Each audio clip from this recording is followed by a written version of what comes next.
And I can remember the first time that I really, really realized that I was standing on the lineup at the grocery store. And I turned to look at a magazine, and I was looking at the magazine, and the line had moved forward. And I realized it moved forward, so I stepped forward, and a lady and her son, stepped in front of me, and I said, "Excuse me, I was here first."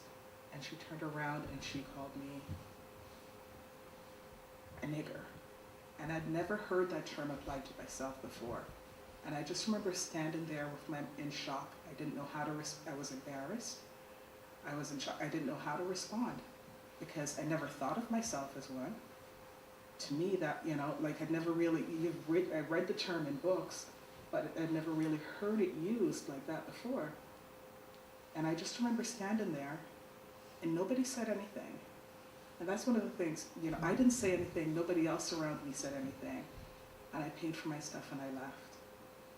And I remember I didn't even say anything to my mom. I didn't say anything to anyone because I was ashamed. And then I realized later that, it's not about me, it's about her. But it took a long time, and that was the first time for me being confronted with being different, not being one of, because before, that was never an issue for me. And I just remember that standing out.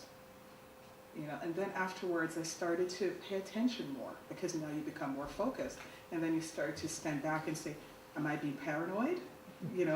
Is it really an issue? Okay, maybe is it the way that person is talking to me? Are they being racist? Are they not? Are they, how is it? Because before I didn't look at it, but now I started to look at how I would respond and how other people would react to me and how they would respond to me. And then start to second guess everything. And then it took a long time for me to realize I can't live my life this way. It doesn't matter what somebody else thinks of me. It's what I think of myself, and I know who I am. I know what my value is, and I can't let my value be determined by somebody else. But it took a while. And still, sometimes in the back of your mind, that still stays there.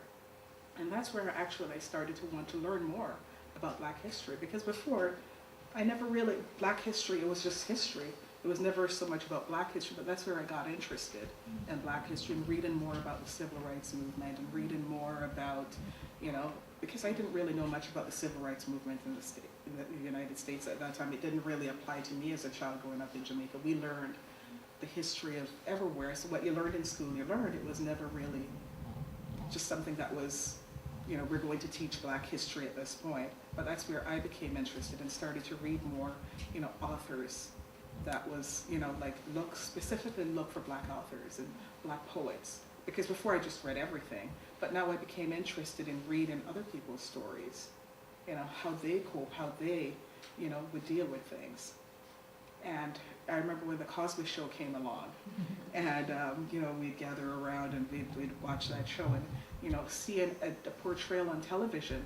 Before, I never really realized that there was not a portrayal on television of a Black family that just lived like any other family. Growing up, we weren't poor, we weren't rich. My mom worked.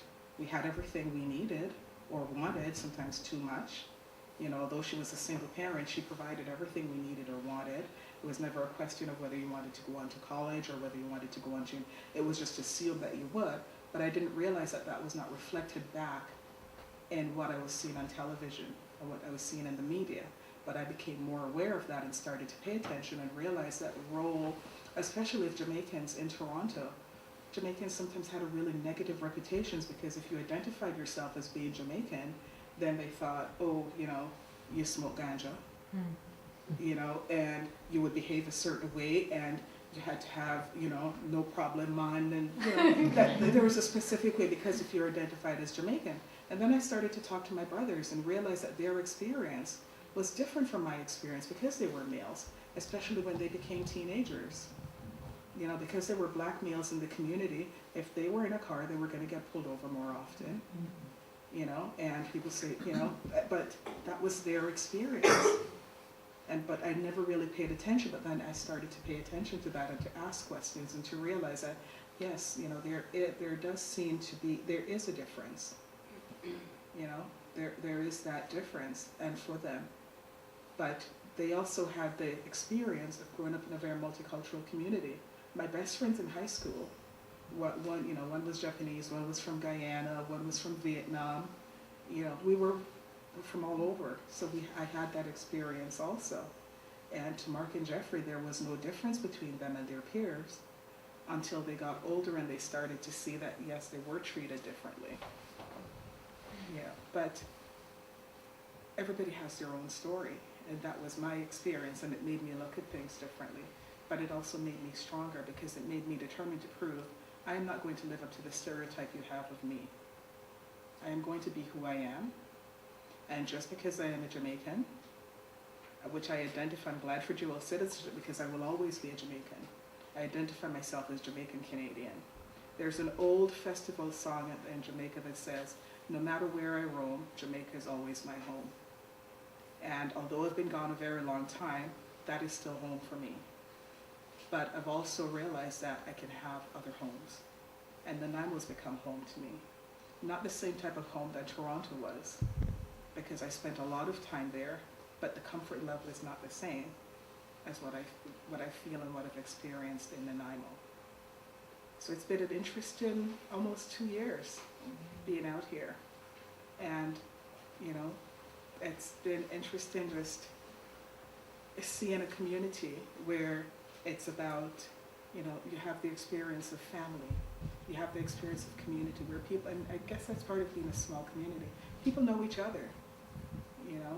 They know each other. You recognize faces as you go around town, and you may not know names. I'm really bad with names. But you recognize faces as you go around town, and you get to know people that way.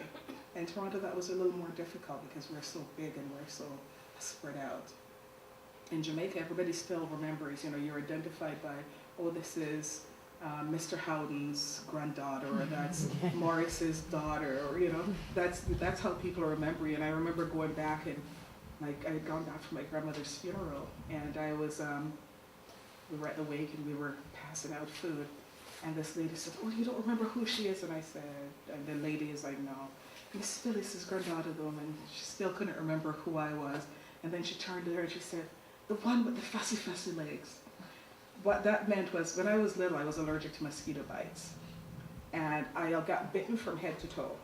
And I would be covered in sores from head to toe. And that's how she remembered me. The one with all the sores all over her. And I was just thinking, come on, you can think of something else.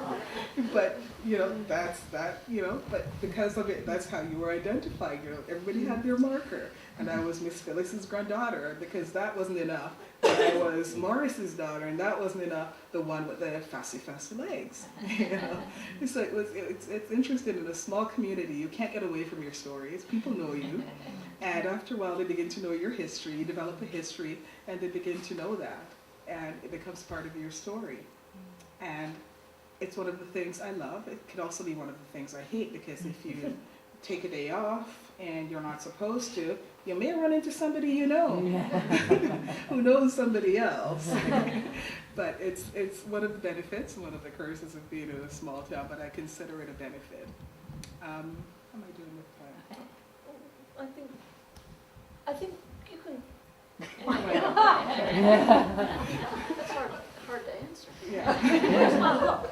Where's your hook? Well, this is not like the Oscars where they play the loud music.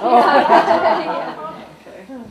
But, when Terry asked me to talk about belonging, I actually had to go to the dictionary and say, what is belonging? She probably looked it on her iPod. Yes, I did. I did. First place I went to. I looked it up on my iPod. I have a dictionary on there and a thesaurus.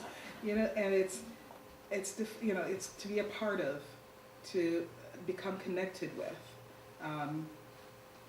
to be allied, to be a member of, to be included in.